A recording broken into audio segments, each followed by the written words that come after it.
Mega Noticias con Paco Ramírez.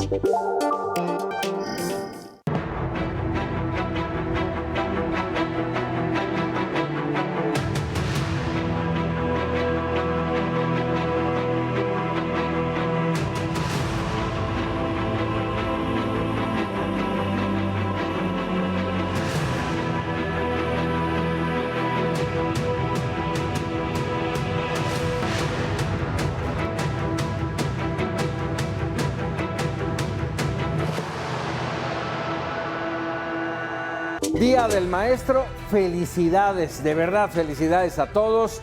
10% de aumento, 17,635 pesos mensuales. Reconocimiento especial, pero aún así, paro nacional de la disidencia, de la gente. Quieren 100% de aumento y más plazas.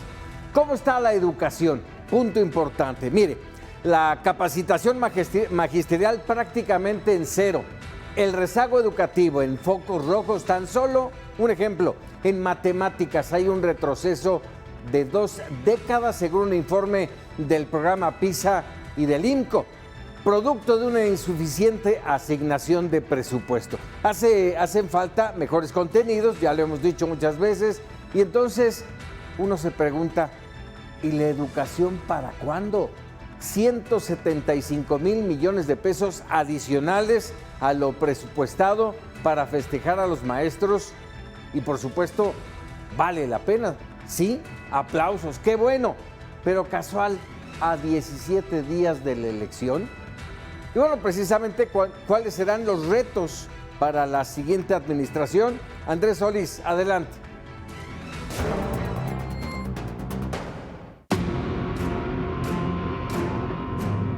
Avanzan las campañas y el reto de quienes aspiran a la presidencia es convencer al electorado con propuestas viables en materia de educación, pues nuestro país aún enfrenta rezago educativo y concluir una carrera universitaria tampoco garantiza tener un empleo. De hecho, yo he pensado, no, hay veces ahí en la universidad pues nomás te hablan pues del servicio social y así de trabajos más después de que termines, no tanto. Jorge Álvarez Maínez, Xóchitl Gálvez Ruiz y Claudia Sheinbaum Pardo coinciden en elevar la calidad de la educación con énfasis en la formación de las ciencias exactas, humanidades y nuevas tecnologías, así como destinar más horas a la formación en educación física, artística y cultural, ampliando los horarios en las escuelas. Ninguna propuesta establece un presupuesto específico ni cuáles serán los criterios para que haya recursos suficientes para ampliar horarios y pagar salarios al personal que los atienda. Xóchitl Gálvez y Claudia Sheinbaum hablan de fortalecer los programas de becas escolares desde educación básica hasta nivel profesional, pero no establecen los montos de las mismas ni de dónde saldrán estos recursos que para este año prevén una inversión de 90,000 millones de pesos para dar becas a 6.9 millones de estudiantes de primaria a universidad de instituciones públicas. El reto es mayor.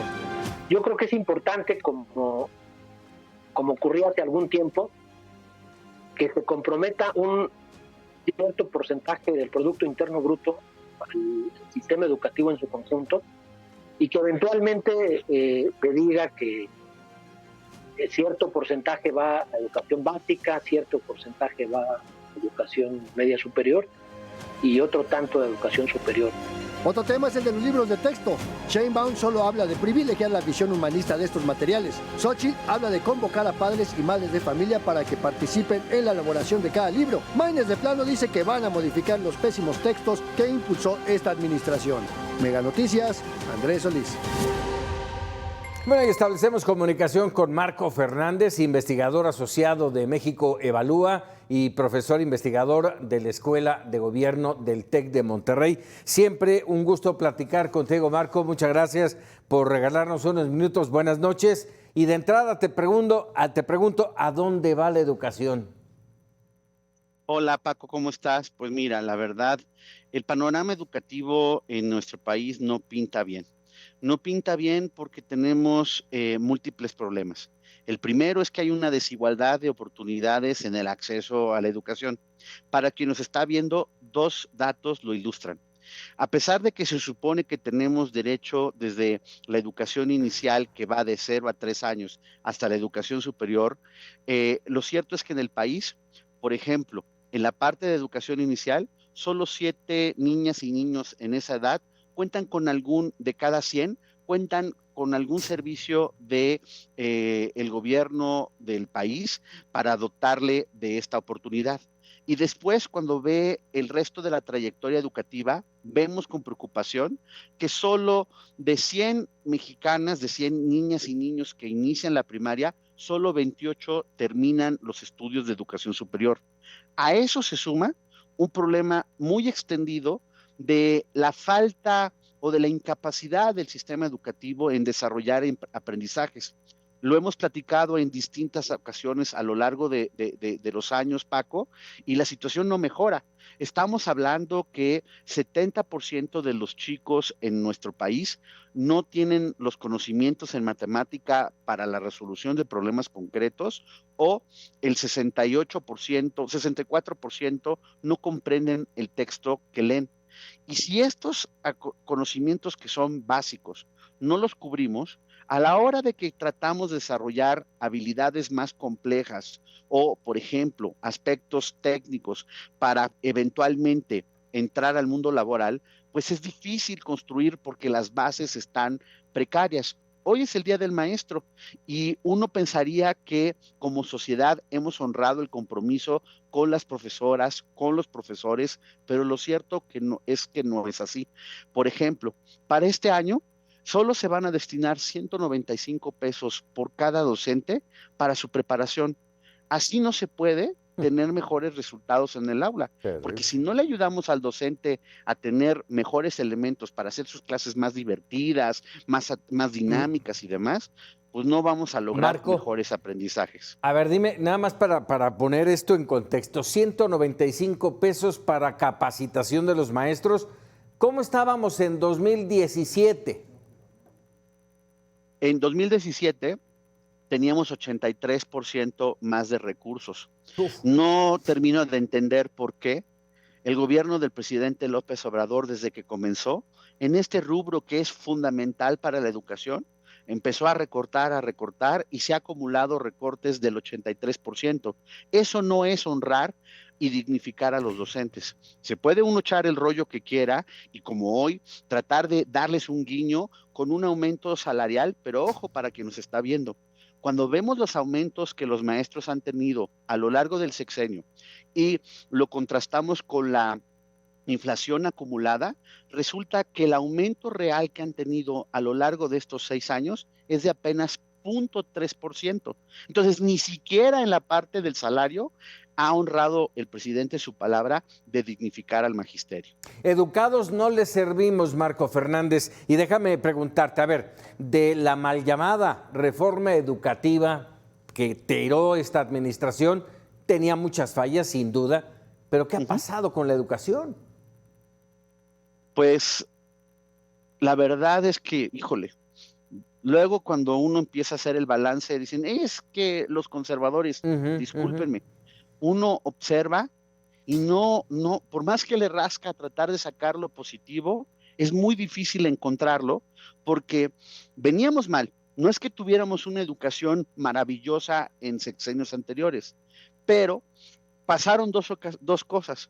Este gobierno empezó con toda franqueza a hacer recortes absurdos, a poner dinero, a gastar dinero, incluso etiquetado en educación, pero sin cuidar su ejercicio. Empezaron problemas de corrupción y malgasto, y a eso se complicó la pandemia. Y cuando vino la pandemia, uno pensaría que ante la emergencia se tomaría en serio un gobierno que ha prometido que su prioridad es los pobres, que tendría que haber recursos adicionales para tutorías puntualizadas a quienes tuvieron más afectaciones, hacer un diagnóstico del tamaño del impacto en los aprendizajes, el fortalecer los cursos de capacitación de los maestros, etcétera. Nada de eso ha ocurrido lamentablemente. Entonces, me preguntabas hace ratito, ¿cómo pinta la educación?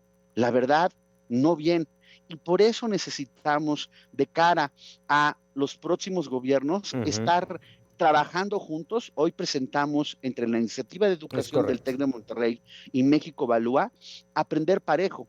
está disponible para quien nos ve en aprenderparejo.mx, en donde hacemos un diagnóstico mucho más minucioso de cuáles son los problemas de la educación, pero sobre todo ponemos sobre la mesa propuestas basadas en la evidencia para tratar de ayudar a las próximas autoridades, tanto federales como de los estados, a darle la vuelta poco a poco a esta problemática educativa. Esperemos que escuchen los próximos gobiernos. A ver, justamente en ese entorno, Marco, de lo que se ha escuchado hasta hoy, estamos ya por terminar el proceso de campañas, es donde vienen las propuestas, las promesas. ¿Se ha escuchado algo en el sentido educativo? Pues mira, nosotros hemos analizado las propuestas de las 3 personas que aspiran a la presidencia de la República, y si bien es cierto, por ejemplo, reconocemos que están estableciendo su compromiso con la educación inicial y con la educación para los chavos y tratar de multiplicar las oportunidades, la verdad es que el diablo está en los detalles, y 2 aspectos nos preocupan mucho. Uno, el concurso populista de decir quién va a dar más becas, sin entender, como ya pasó en esta administración, que las becas no te detienen el problema del abandono escolar. El INEGI hace cada 3 años una encuesta de la permanencia en la educación, y los jóvenes están diciendo que abandonan la escuela no solo por razones económicas, sino por falta de interés o porque sienten que la escuela no es para ellos. Y esto pasa porque precisamente en las aulas no estamos siendo lo suficientemente capaces pedagógicamente para atraerlos y transmitir el conocimiento. Y entonces solucionarlo todo con decir, no, es que yo voy a dar becas generalizadas a todos los niveles. No, yo voy a dar becas incluyendo a los privados. No, es que yo también voy a dar becas en educación superior. Y nadie se toma en serio, a ver, 1, ¿cómo le vamos a hacer para capacitar a los docentes? 2, ¿cómo la vamos a focalizar a quienes lo más necesitan las becas? Porque dar dinero de manera regresiva, es decir, dinero a los que no lo necesitan a costa de los que sí, pues es ir en sentido contrario de los propósitos de educación. Y peor aún, una de las cosas que uno no termina de entender es por qué a la hora de que proponen, nadie quiere decir de dónde va a salir el dinero, porque pareciera que se comportan como si fuera el presupuesto maná del cielo que cae y que vas a alcanzar tanto para todo lo que dicen que van a hacer en educación, como en salud, como en infraestructura, como en pensiones y demás. Obvio que nadie quiere hablar del elefante en la sala, que sería la necesidad de una reforma fiscal, porque eso es como kriptonita electoral. Pero si vamos a ser serios en encontrar la manera de tener los recursos suficientes para invertir, no gastar, invertir en educación, tenemos que también explicarle a la sociedad de dónde va a salir el dinero. Tiempo de muchas promesas y también de muchas mentiras.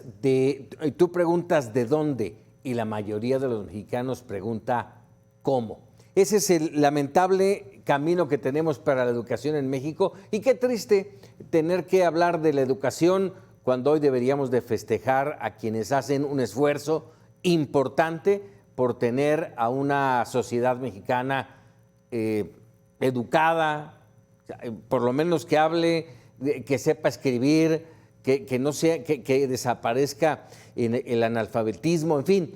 Es una situación muy complicada y yo, como siempre, Marco Fernández, te agradezco que nos regales unos minutos. El agradecido soy yo, y precisamente porque no nos podemos, digamos, resignar como sociedad, tenemos que exigirle a nuestros diferentes candidatos según nuestras preferencias y que el tema educativo se lo tomen en serio. Basta de demagogia, pongan acciones sobre la mesa que sean realistas. ¿Quieren nuestro voto? Ahí está la apuesta. Gracias, Marco. Muy buenas noches.